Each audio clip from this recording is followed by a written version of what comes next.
नमस्कार दोस्तों, ये लोग देख लीजिए, पतंग उड़ा रहा है दोस्तों। और वीडियो में बने रहिए। और एक कालू कलौटा है और पतंग उड़ा रहा है, देख लीजिए। तीन आदमी जो पतंग उड़ा रहा है, देखो कितना ऊपर गया है। यहाँ से नज़र भी नहीं आ रहा है दोस्तों, बहुत दूर है। 4 गिट्टी लगा है दोस्तों वहाँ पुगाने के, देख लीजिए। थोड़ा ही दिखा रहा है, जूम करके आपको दिखाते हैं। जूम करके भी नहीं दिखेगा। नहीं दिख रहा है। हेलो दोस्तों, दिख ही नहीं रहा है, बहुत दूर है, बहुत दूर है।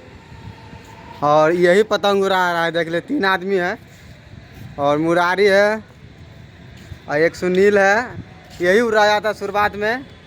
और एक ये है, इसको गौर से ठीक है कैसे खींच रहा है। और पूरा खींचो रहा ना, ऊपर चढ़ा रहा है, ऊपर चढ़ा रहा है। ऊपर चढ़ा रहा है। और यहाँ से नदी नहीं आ रहा है। वो देख रही है, नजर आ रहा है मुझको, वो देखिए। थोड़ा नजर आ रहा है ना? मुझे पूरा नजर आ रहा है। मेरा आँख नहीं है, दूरबीन है। देख लीजिए, लुधियाना का नज़ारा है दोस्तों। शाम का वक्त है और खूबसूरत नज़ारा। नजर ही नहीं आ रहा है, वो थोड़ा दिख रहा है। देख लीजिए दोस्तों।